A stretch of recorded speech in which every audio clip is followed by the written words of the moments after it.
Bismillahirrahmanirrahim. Assalamualaikum warahmatullahi wabarakatuh. Innal hamdalillah nahmaduhu wa nasta'inuhu wa nastaghfiruh wa na'udzu billahi min syururi anfusina wa min sayyiati a'malina. May yahdihillahu fala mudhillalah wa may yudlil fala hadiyalah. Asyhadu an la ilaha illallah wahdahu la syarikalah wa asyhadu anna Muhammadan abduhu wa rasuluh la nabiyya ba'dah.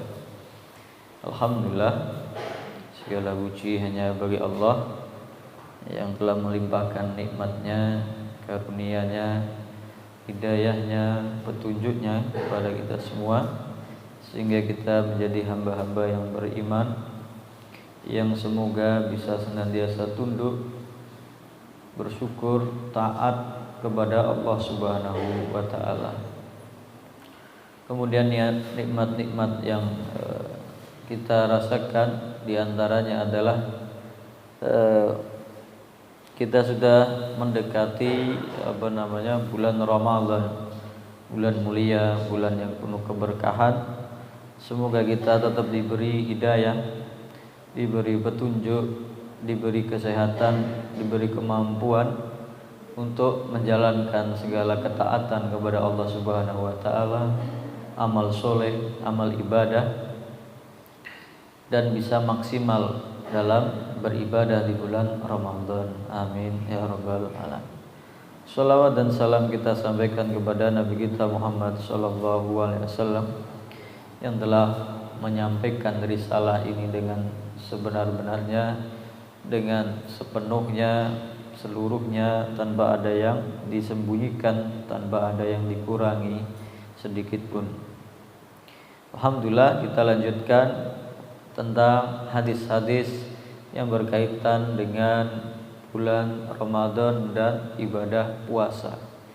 Kemarin kita sudah mencapai atau membahas tentang hadis An Hafsah ummil mu'minina radhiyallahu anha anin Nabi sallallahu alaihi wasallam qala man lam yubayyit as-siyama qabla al-fajri fala siyama lah. Dari Hafsah ini bintu Umar bin Khattab, anaknya Umar bin Khattab, ummul mukminin, istri Nabi sallallahu alaihi wasallam. Ani Nabi sallallahu alaihi wasallam, dari Nabi sallallahu alaihi wasallam, qala, beliau bersabda, man lam yubayyit as-siyama, barang siapa yang belum meniatkan siam puasa qabla al-fajri, sebelum fajar, yaitu di malam hari, fala siyamalah, maka tidak ada puasa baginya. Kemudian dalam riwayat yang lain, la siyama liman lam yufridhu minal laili, tidak ada puasa bagi orang yang belum meniatkannya sejak malam hari. Maka ini hadis berkaitan dengan syarat sahnya puasa, yaitu atau rukunnya adalah niat. Nah, ini khusus puasa wajib, meliputi puasa Ramadan, puasa nazar, puasa qadha, dan lain-lain yang hukumnya wajib. Maka niatnya sudah harus dilakukan sejak malam hari. Malam hari itu kapan? Ya sejak terbenamnya matahari, sejak maghrib, mungkin dari maghrib, mungkin dari isya, mungkin dari jam 10, mungkin jam 12, sebelum fajar, qablal fajri. Jadi sebelum subuh, selama dia sudah meniatkan, entah itu di habis maghrib atau habis isya, atau jam 10 atau jam 12, atau sebelum subuh ketika sahur, maka sudah sah niatnya untuk beribadah puasa. Ini hadis tentang wajibnya niat bagi orang yang berpuasa wajib. Nah, niat wan niyah mahalluha al-qalbu. Niat itu tempatnya adalah di hati. Bahkan kalau kita baca di kitab-kitab madhab Syafi'i sendiri, itu dijelaskan bahwa melafalkan itu tidak keharusan, bukan suatu keharusan, karena niat itu adalah di hati. Nah, kemudian ketika niat, nah ada 3 pendapat. Yang pertama, ini mayoritas ulama, niat itu kalau puasa Ramadan harus setiap malam. Setiap malam dia sebelum keesokan paginya mau puasa, maka dia harus punya niat. Niat itu apa? Ya kesadaran bahwa besok saya mau puasa, selesai. Sahur itu sudah niat. Kesadaran bahwa besok, niat itu di dalam hati, saat besok saya mau puasa. Kemudian pendapat kedua, niat yang pendapat pertama itu mayoritas ulama atau jumhur madhab dari Syafi'iyah, kemudian Hanafiyah, kemudian kecuali Malikiyah, Hanabilah, Syafi'iyah, yaitu madhab Imam Syafi'i, Imam Abu Hanifah, Imam Ahmad bin Hanbal. Ini 3-tiganya merujuk kepada pendapat yang pertama, niat itu setiap malam di bulan Ramadan. Sedangkan Malikiyah membolehkan niat itu sekali saja di malam pertama Ramadan, niatnya untuk 1 bulan. Nah, ini pendapat Malikiyah, Imam Malik. Ini tentang niat. Dan ini berlaku adalah bagi puasa yang wajib. Sedangkan puasa sunnah niatnya boleh di siang hari. Ini dia dalam hadis setelahnya. Hadis berikutnya, an Aisyah radhiyallahu anha qalat, berarti yang tahu kehidupan pribadi Nabi SAW itu adalah istri-istrinya. Terbukti riwayat hadis tentang niat ini yang meriwayatkan adalah istri-istri Nabi sallallahu alaihi wasallam. Yang tadi adalah Hafsah, anaknya Umar bin Khattab radhiyallahu anhuma. Kemudian yang selanjutnya adalah Aisyah radhiyallahu anha, putri dari Abu Bakar As-Siddiq radhiyallahu anhu, istri Nabi yang paling dicintai. An Aisyah radhiyallahu anha qalat, dakhala alayya an-nabiyyu sallallahu alaihi wasallam dzata yaumin faqala hal indakum syai'un. Dari Aisyah radhiyallahu anha, dia berkata, dakhala alayya an-nabiyyu sallallahu alaihi wasallam dzata yaumin, pada suatu hari Nabi SAW masuk ke rumah saya atau datang ke rumah saya. Faqala, kemudian Nabi SAW bertanya, hal indakum syai'un, apakah kamu punya sesuatu, artinya punya makanan yang bisa aku makan? Qulna, kami menjawab, la, enggak ada ya Rasulullah. Qala fa inni idzan shaim. Oh, kalau begitu berarti aku puasa. Berarti ini sudah di siang hari. Tsumma atana yauman akhar. Kemudian Nabi SAW mendatangi kami di hari yang lain. Sama. Kemudian fakulna, ketika ditanya apa ada sesuatu, fakulna uhdiyalana haisun, kami mendapat hadiah. Jadi Nabi itu tidak boleh atau tidak mau menerima sedekah kalau hadiah diterima. Uhdiyalana haisun, kami mendapat hadiah haisun, sejenis makanan. Faqala, maka Nabi SAW bersabda, arinihi, bawa ke sini. Falaqad asbahtu shaiman, aku dari tadi pagi puasa. Karena ada makanan, ya berbuka.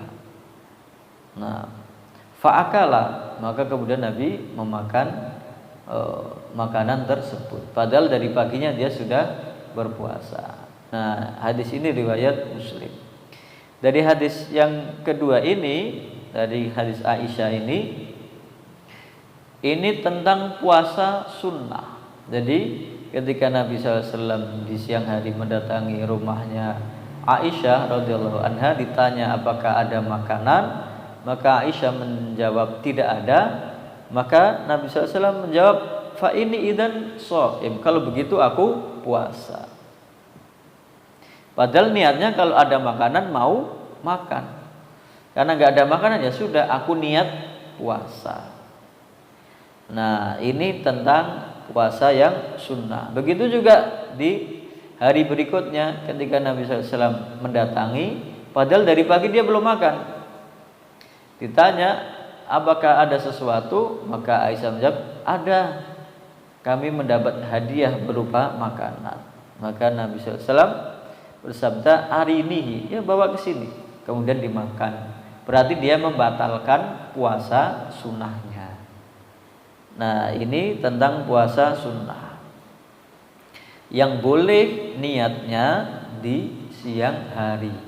Kalau puasa wajib, nah itu tadi keterangannya harus di malam hari. Nah, harus di malam hari.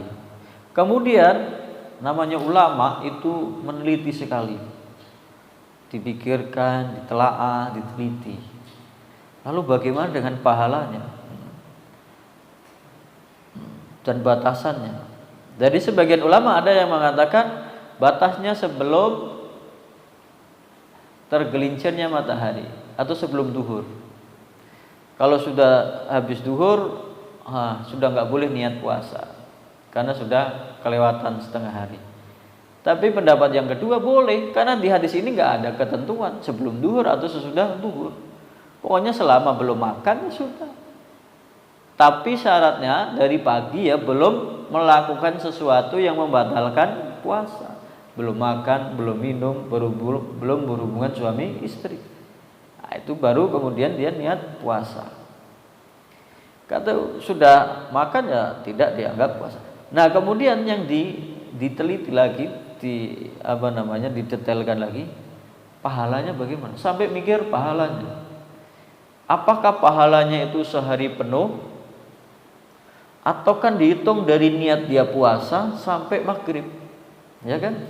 Kalau kita kan niat dari malam, kalau puasa wajib kan dari malam sudah niat, berarti kan dari pagi sudah punya niat. Nah, di subuh sampai maghrib. Nah, kalau yang ini, yang puasa sunnah, niatnya ada yang niatnya jam 9 pagi, ada yang jam 10, ada yang jam 12, ada yang sebelum asar, ada yang sesudah asar. Apakah pahalanya dihitung dari niat itu sampai maghrib atau dihitung seluruhnya dari awal subuh sampai maghrib? Kalau berdasarkan hadis, innamal a'malu binniyat wa innamal likulli imri'in ma nawa. Sesungguhnya semua amal perbuatan itu tergantung niatnya. Nah, kalau dihitung dari niatnya ya sudah, berarti dihitung dari waktu dia meniatkan ibadah puasa. Tapi pendapat kedua, ya enggak, wong puasanya dia dari pagi sampai maghrib ya tetap pahalanya dari subuh sampai maghrib. Pendapat pertama yang mengatakan niat pahalanya dari waktu dia niat sampai maghrib itu kuat berdasarkan dalil. Tapi pendapat kedua yang mengatakan pokoknya pahalanya ya dari subuh sampai maghrib, terbit fajar sampai maghrib. Karena apa? Keluasan rahmat kasih sayang Allah Subhanahu wa taala. Allah Maha berkehendak, Maha luas rahmat kasih sayangnya. Kemudian di situ juga ada dalil bahwa orang yang berpuasa sunnah boleh membatalkan puasanya dan tidak punya kewajiban mengqadhanya. Tetapi dilihat kemaslahatan dan kebaikannya. Ya kalau nggak ada apa-apa, nggak ada kepentingan apa-apa dan dia sudah niat mau puasa dan dia kuat, ya sudah teruskan saja. Tapi kalau memang ada kemaslahatan, misalnya ada kedatangan tamu, ada diundang teman, ada diundang walimah, ya membatalkan juga tidak mengapa. Ini tentang membatalkan puasa sunnah tidak ada tidak perlu diqadha atau ditebus diganti di lain hari, karena puasanya puasa sunnah. Sunnah itu dilakukan ya enggak mendapat pahala, tidak dilakukan juga tidak berdosa. Nah, sekarang tentang berbuka tadi niat. An Sahal bin Sa'din radhiyallahu anhuma anna Rasulullah sallallahu alaihi wasallam qala la yazallu nasu bi khairin ma ajjalul fitra. Dari Sahal bin Sa'id radhiyallahu anhuma, sesungguhnya anna Rasulullah sallallahu alaihi wasallam, sesungguhnya Rasulullah sallallahu alaihi wasallam qala bersabda, la yazalu nasu bi khairin, orang-orang manusia itu senantiasa dalam kebaikan, ma'ajjalu al-fitra, selama mereka menyegerakan berbuka. Artinya menyegerakan, begitu sudah tiba waktu maghrib ya segera berbuka, entah itu dengan makan sedikit, entah itu dengan minum seteguk air, yang penting dia sudah membatalkan puasanya begitu sudah datang waktunya berbuka. Maka tidak dianjurkan kita mentang-mentang kuat berbukanya nanti jam 10 atau selepas tarawih misalnya. Ini tidak dianjurkan, malah diperintahkan untuk disegerakan berbuka. Kemudian dalam hadis yang lain, wali Tirmidzi min hadis Abi Hurairah radhiyallahu anhu, dari hadis Abu Hurairah radhiyallahu anhu anin Nabi sallallahu alaihi wasallam qala qala Allahu ahabbu ibadi ilayya ajaluhum fitran. Ini hadisnya hadis qudsi. Dari Nabi sallallahu alaihi wasallam bersabda, Allah Subhanahu wa taala berfirman, ahabbu ibadi alayya, hamba-hambaku yang paling aku cintai, ajaluhum fitran, yang paling menyegerakan berbuka. Nah, ini adalah keutamaan menyegerakan berbuka. Kenapa? Karena manusia, kata kita, punya tugas lagi, punya kewajiban lagi, sholat maghrib, sholat isya. Ini kan membutuhkan tenaga. Untuk mendukung itu, untuk menguatkan tubuh kita, maka hendaknya kita berbuka sebelum melaksanakan kewajiban-kewajiban tersebut, untuk membantu kita khusyuk dalam ibadah, baca Quran, tarawih dan lain sebagainya. Ini tentang menyegerakan berbuka. Kemudian di awalnya yaitu tentang sahur. At-targhib fis suhur. Nah, An Anas bin Malik radhiyallahu anhu qala Rasulullah sallallahu alaihi wasallam tasahharu fa inna fis suhuri barakah. Dari Anas bin Malik radhiyallahu anhu qala, dia berkata, qala Rasulullah sallallahu alaihi wasallam, Rasulullah sallallahu alaihi wasallam bersabda, tasahharu, makan sahurlah kalian, fa inna fis suhuri barakah, karena dalam sahur itu ada keberkahan. Hadisnya muttafaqun alaih, rawahu Bukhari wa Muslim. Anas bin Malik ini sejak kecil, sejak umur 8 tahun ketika Nabi sallallahu alaihi wasallam hijrah ke Madinah, dia baru umur 8 tahun, kemudian dititipkan oleh ibunya untuk membantu rumah tangga Nabi sallallahu alaihi wasallam. Jadi dari pesuruhnya Nabi sallallahu alaihi wasallam. Maka termasuk dia periwayat hadis paling banyak dari orang-orang Ansor, Anas bin Malik. Kalau dari orang-orang Makkah, orang Muhajirin, yang perempuan itu Aisyah radhiyallahu anha, Abdullah bin Umar bin Khattab, ada Abdullah bin Abbas. Dan yang paling banyak adalah Abu Hurairah. Ini dari Makkah. Nah, Anas bin Malik meriwayatkan Nabi SAW bersabda, tasahharu, sahurlah kalian, fa inna fis suhuri barakah, karena dalam sahur itu akan ada keberkahan. Nah, bahasa Indonesia itu mengambil dari bahasa Arab, tapi kadang-kadang berubah bacaannya. Kalau sahur itu makanannya atau minumannya atau makanan sajiannya, nasinya, lauknya, itu namanya makanan sahur. Kalau perbuatan kita makan, perbuatan kita minum di waktu sahur itu disebut suhur. Itu aslinya dalam bahasa Arab. Tapi dalam bahasa Indonesia ya sebutnya sahur semuanya. Karena dalam sahur itu ada keberkahan. Keberkahan apa? Keberkahan untuk kehidupan duniawi, keberkahan untuk akhirat. Keberkahan duniawi, kenapa? Karena sahur itu menguatkan orang yang berpuasa. Karena orang yang berpuasa tidak hanya menahan lapar dan haus, tapi juga bekerja, juga sholat, juga berzikir, juga membaca Al-Quran. Nah, dia memerlukan tenaga untuk menjalankan kewajibannya.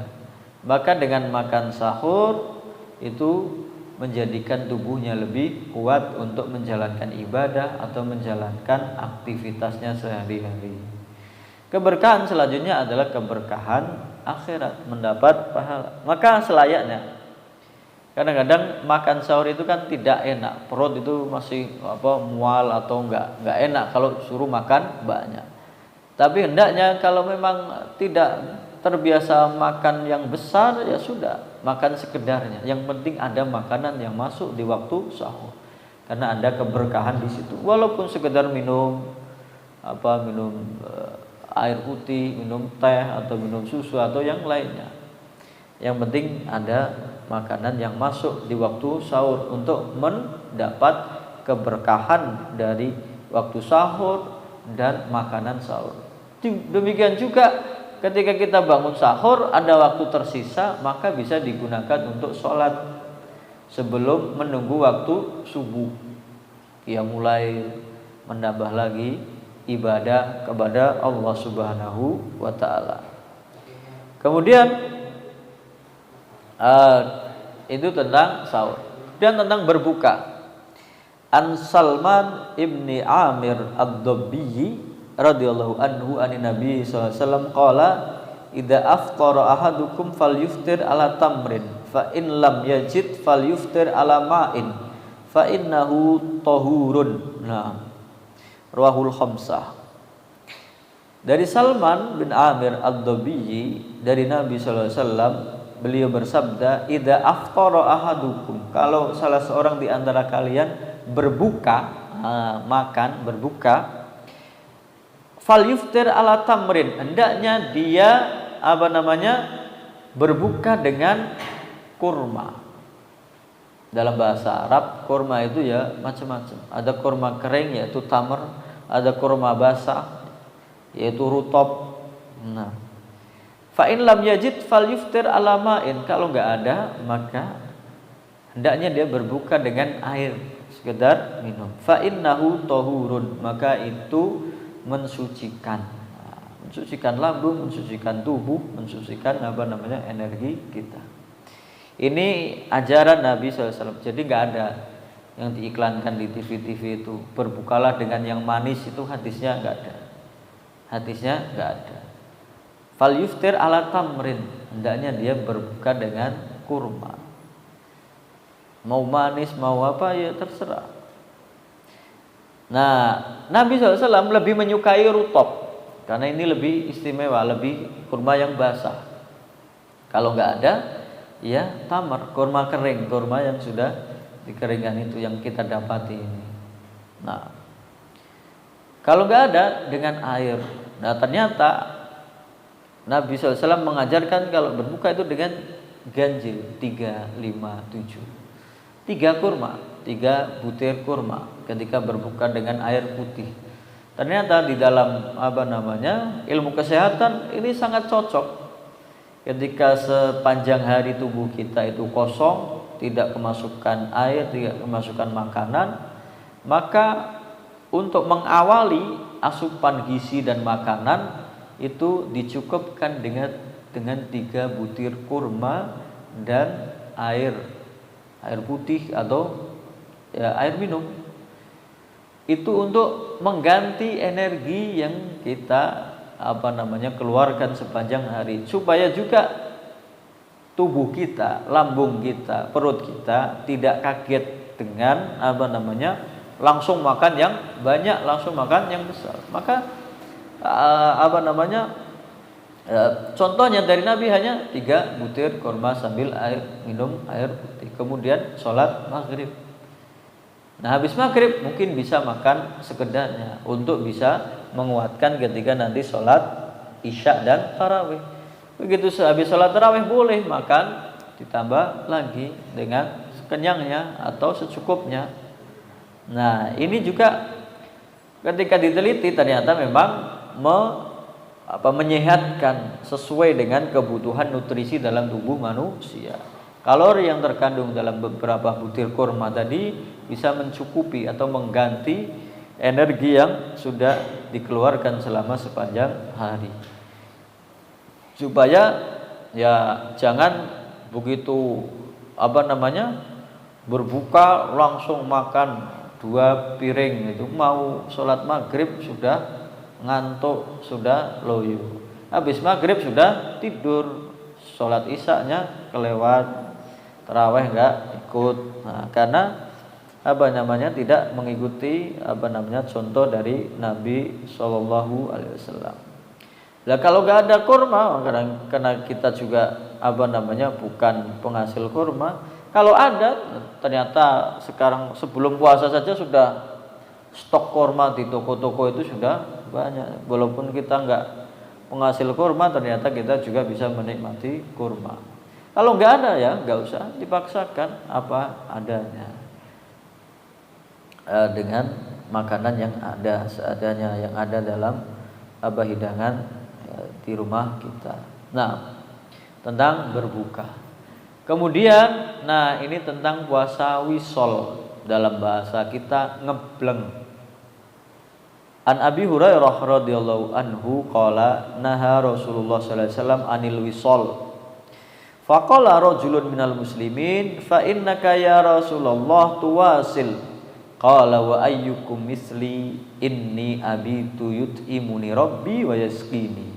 Falamma abau an yantahu anil wisali wa sala bihim yauman thumma ra'aul hilal faqala law ta'akhkhara al hilal lazidtukum kal munakhili lahum khina abau an yantahu.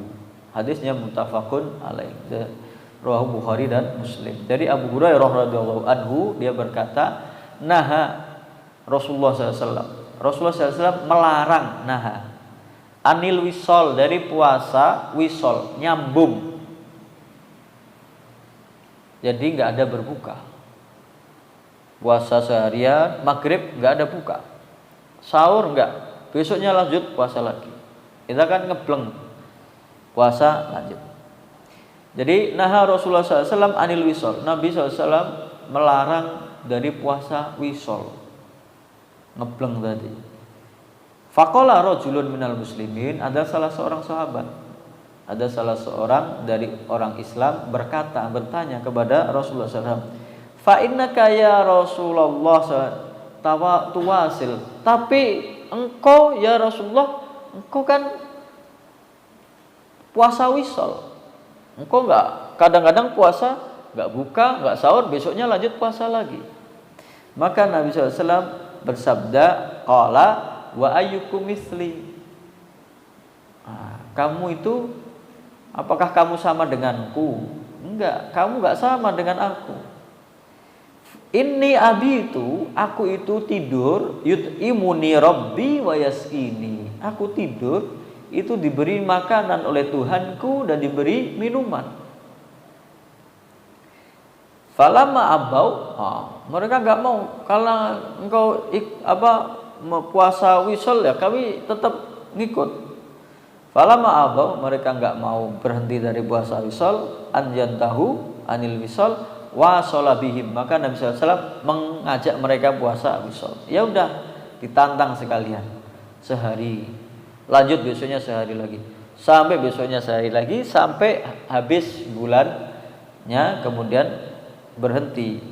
Kemudian Nabi SAW bersabda, lau ta'akhkharul hilal lazidtukum. Kalau ini belum berganti bulan, belum ada hilal, belum ada bulan sabit, aku tambah kalian, biar kapok, maksudnya biar gak kuat, biar merasakan.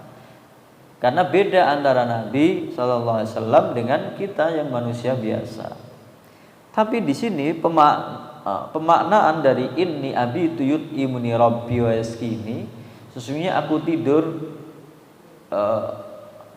Allah Subhanahu Wa Taala memberiku makan dan minum. Ini makna majazi, bukan makna hakiki. Maksudnya apa? Ya bukan dengan diberi kenyang dan diberi minuman langsung ke dalam tubuhnya, tidak.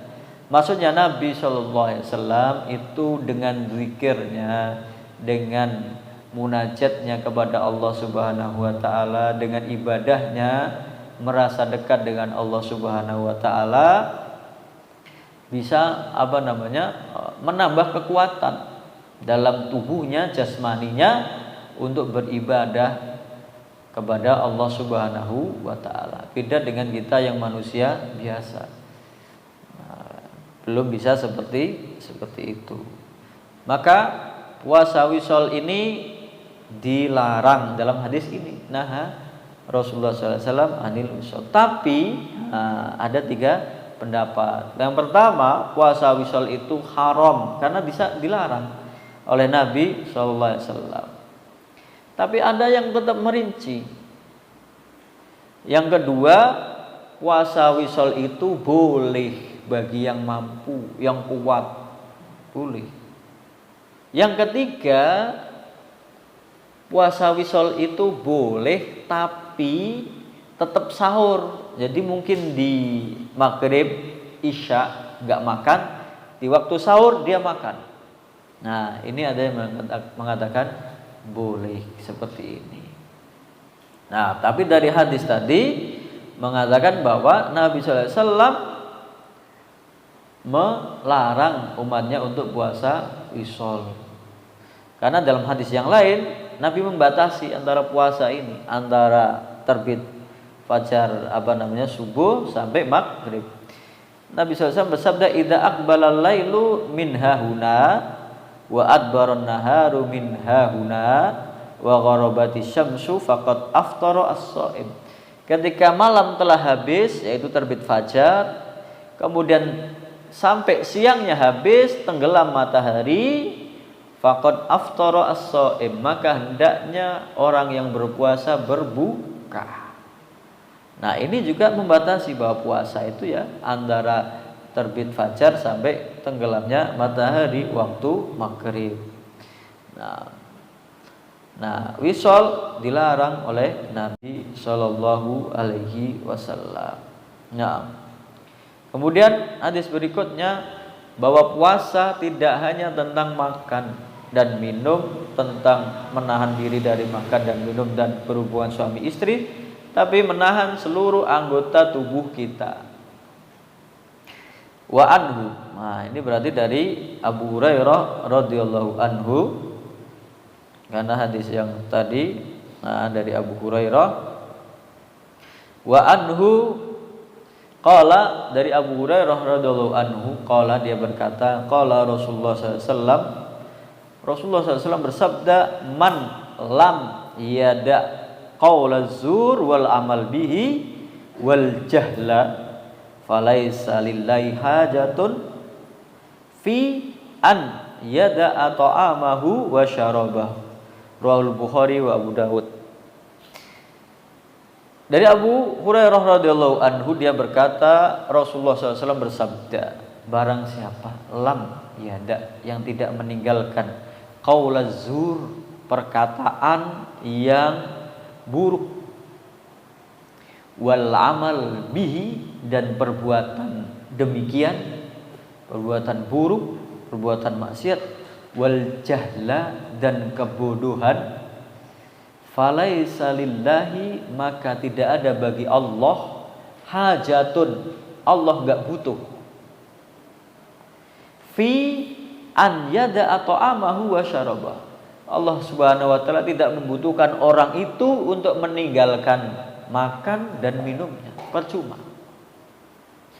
Nah, hadis ini menjadi dalil bahwa hendaknya kita berpuasa itu juga melatih lisan kita, pendengaran kita, mata kita, tangan kita, kaki kita juga berpuasa.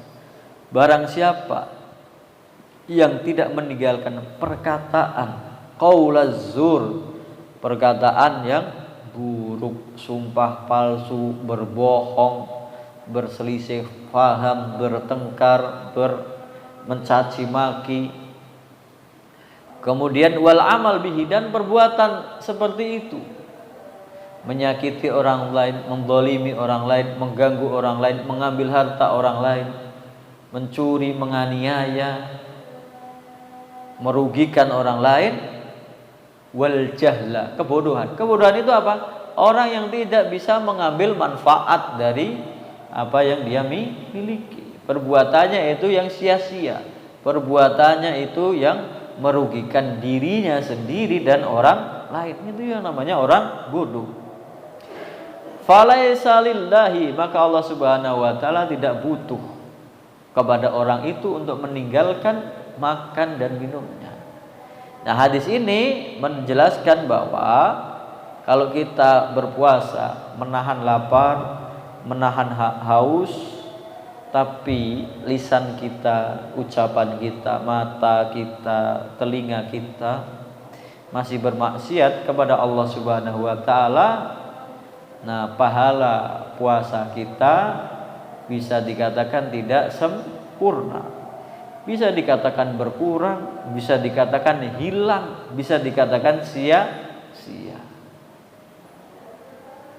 Karena puasa itu hakikatnya untuk melatih ketakwaan kita kepada Allah Subhanahu wa taala. Apakah selain puasa dibolehkan? Ya sama saja, tetap tidak dibolehkan, tapi lebih-lebih lagi ketika puasa. Apakah kalau enggak puasa berarti berkata bohong, mencuri, menganiaya orang, melihat sesuatu yang haram itu boleh? Tetap tidak boleh. Tetapi lebih ditekankan lagi ketika orang itu dalam keadaan berpuasa, beribadah kepada Allah Subhanahu wa taala. Jangan sampai puasanya sia-sia. Karena di situ dijelaskan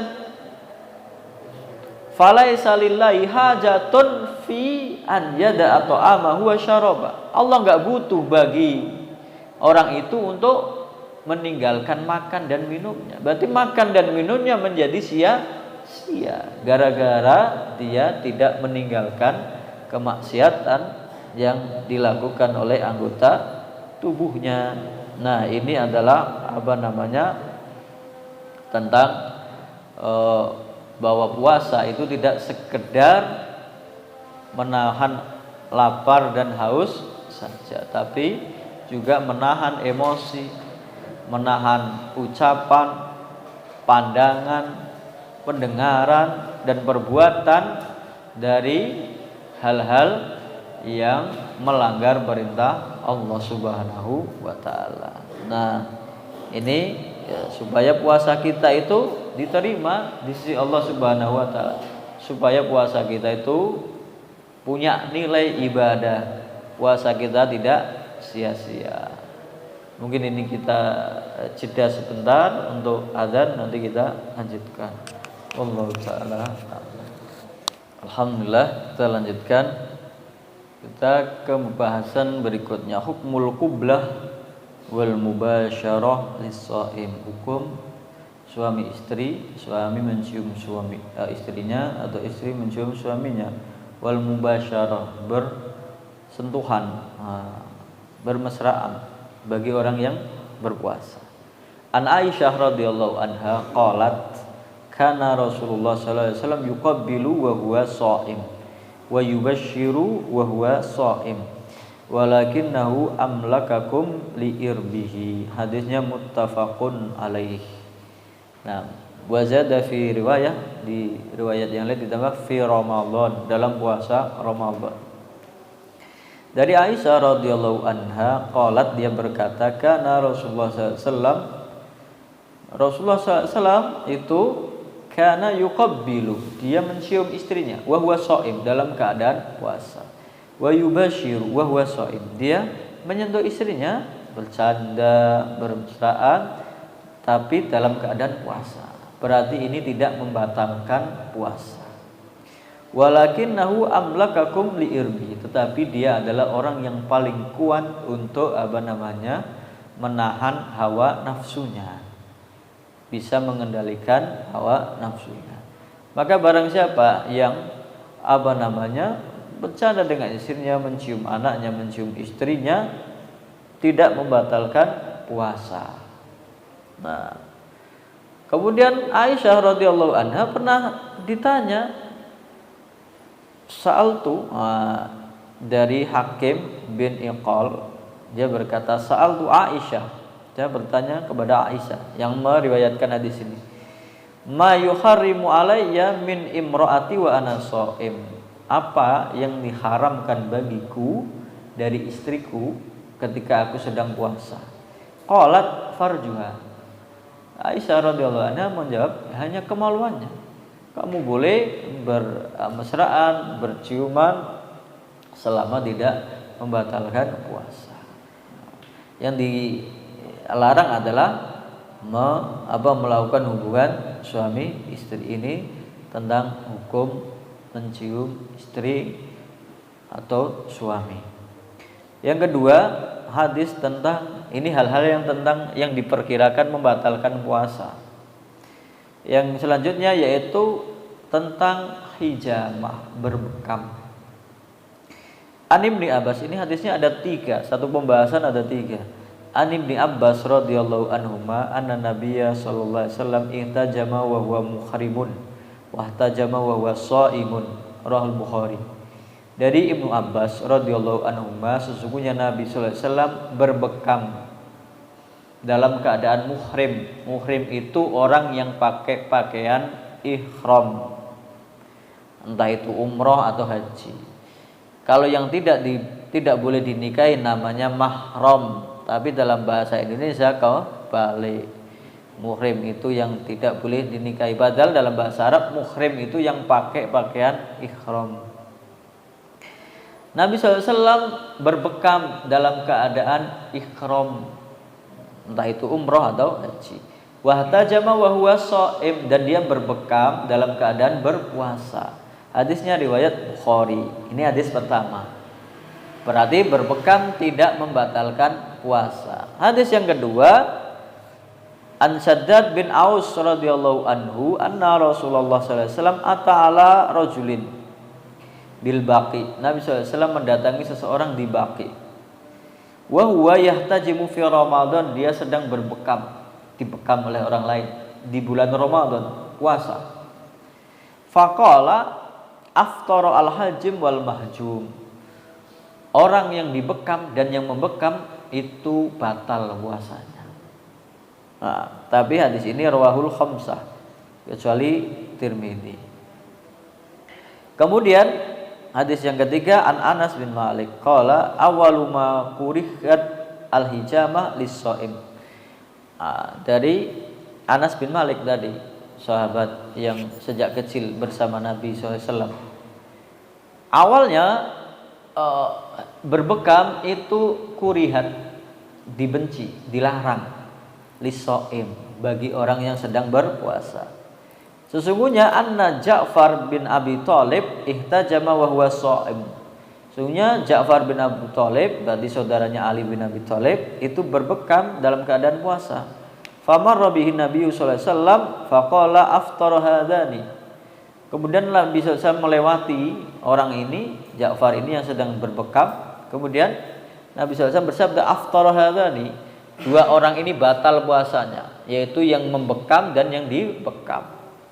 Summa rakhasan Nabi sallallahu alaihi wasallam. Kemudian Nabi rakhasa, meringankan, rukhsah, memberikan rukhsah, memberikan keringanan. Ba'du, setelahnya, fil hijamah, dalam berbekam bagi lis-shaim, bagi orang yang berpuasa. Wa kana Anas yahtajimu wa huwa shaim. Anas bin Malik kadang-kadang berbekam dalam keadaan puasa. Nah, kalau ada hadis yang begini, ini kan ada hadis yang mengatakan berbekam itu tidak membatalkan puasa, karena Nabi berbekam dalam keadaan ihram, dalam keadaan puasa. Ada hadis yang mengatakan Nabi sallallahu alaihi wasallam itu melihat orang yang sedang berbekam kemudian mengatakan yang berbekam, yang dibekam dan yang membekam itu dua-duanya batal puasanya. Ada dua hadis yang bertentangan semacam ini, maka para ulama menyelesaikannya dengan beberapa cara. Yang pertama mungkin dilihat peristiwanya duluan yang mana. Kalau dulunya itu nggak apa-apa, dulunya itu nggak membatalkan, kemudian yang paling terakhir hadisnya itu kejadiannya justru yang membatalkan, maka berarti yang berlaku adalah yang paling terakhir. Kalau itu memungkinkan diketahui, oh ini kejadiannya misalnya di awal Nabi Hijrah. Ini yang kedua kejadiannya di Fathu Mekah atau sebelum Nabi wafat. Nah, baru berarti yang kejadian yang terakhir ini yang berlaku. Atau dilihat dari segi mana yang paling sahih. Yang sahih ini riwayat Bukhari yang lebih sahih. Atau digabungkan. Berarti ya ini yang ketiga tadi. Awalnya berbekam itu memang dilarang ketika puasa. Tapi setelah itu Nabi memberi keringanan bahwa sekarang berbekam itu tidak membatalkan puasa. Berarti kesimpulannya berbekam tidak membatalkan puasa. Kalau ada dua riwayat yang seperti ini. Kalau berbekam tidak membatalkan puasa, berbekam itu kan mengambil darah. Maka dikiaskan dengan orang donor darah. Orang donor darah juga tidak membatalkan puasa kalau dianggap bahwa berbekam ini tidak membatalkan puasa. Nah, padahal ketika diambil darahnya orang kan merasa lemah atau sakit dan lain sebagainya. Hadis terakhir yang akan kita baca, an Aisyah radhiyallahu anha anna Nabiyya sallallahu alaihi wasallam iktahala fi Ramadan wa huwa shaim. Tapi hadisnya riwayat Ibnu Majah dan sanadnya dhaif. Dan enggak ada hadis yang sahih tentang hal ini. Jadi dari Aisyah radhiyallahu anha, sesungguhnya Nabi sallallahu alaihi wasallam iktahala, memakai celak fi Ramadan, di bulan Ramadan dan dia dalam keadaan puasa.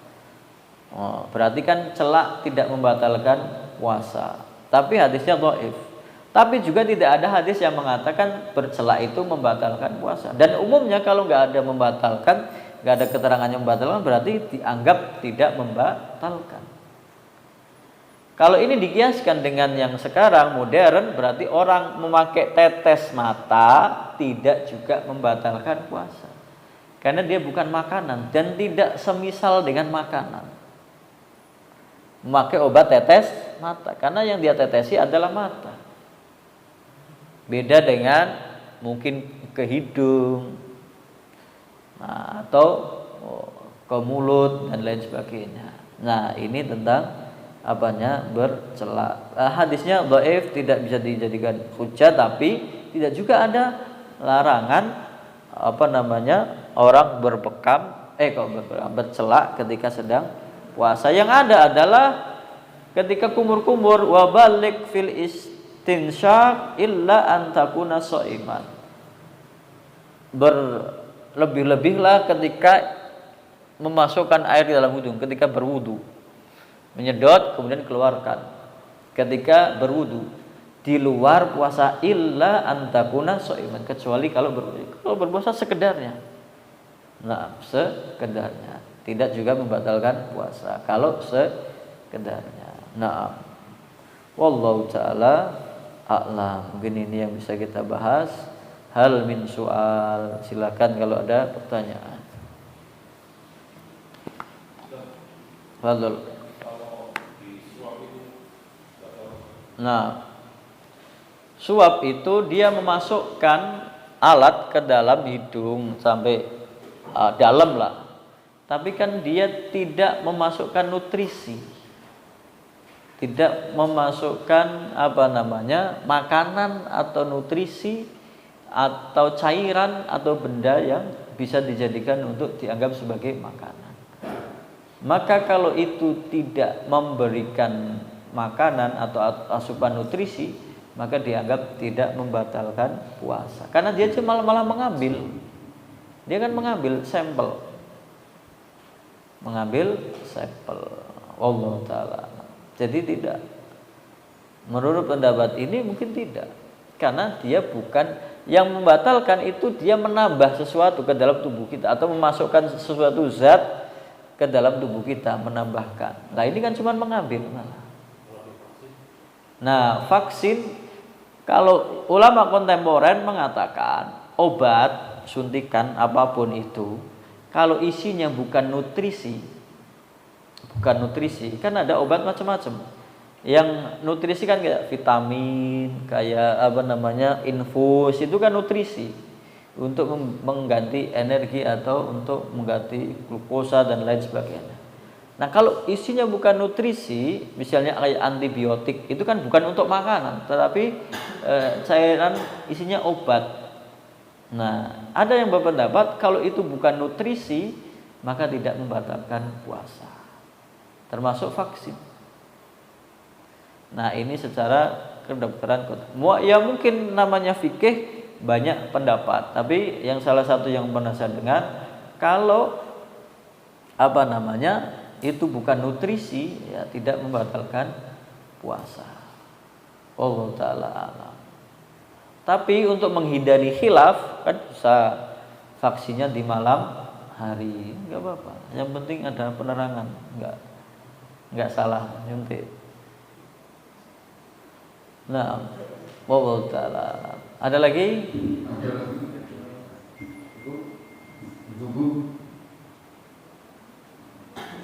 Monggo, Pak. Kalau kita akan dibuka, enggak nyampe biaris, Pak, enggak usah.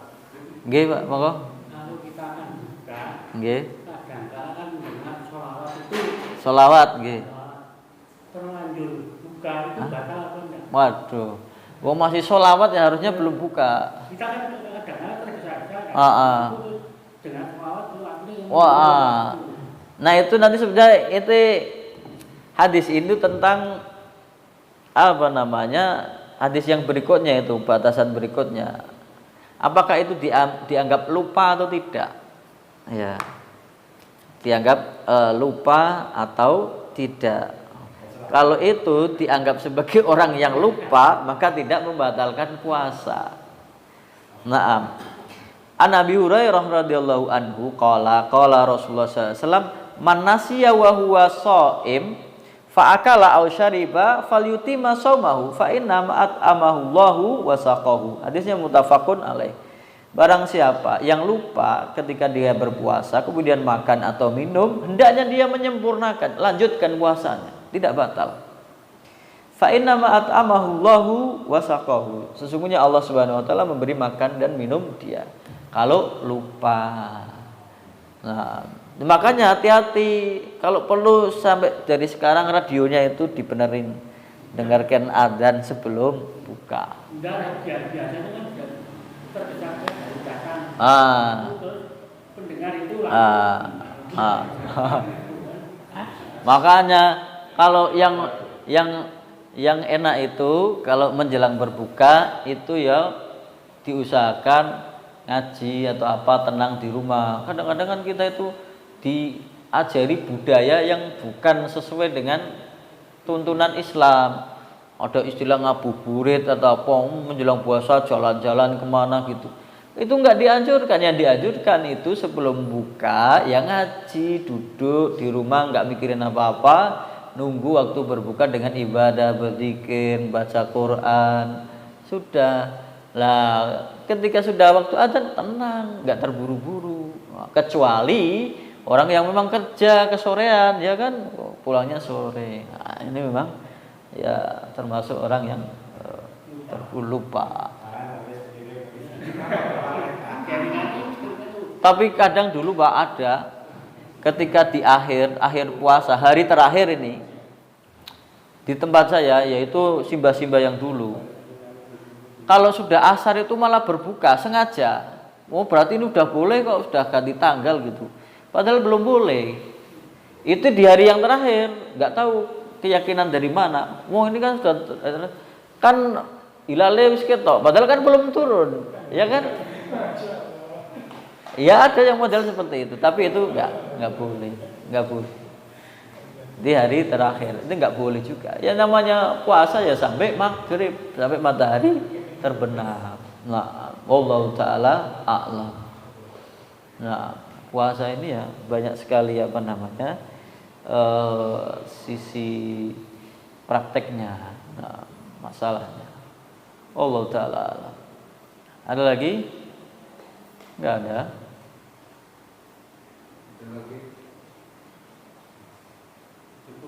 Cukup, kita tutup dengan doa kafaratul majlis. Subhanakallahumma wa bihamdika asyhadu an la ilaha illa anta astaghfiruka wa atubu ilaik. Assalamualaikum warahmatullahi wabarakatuh.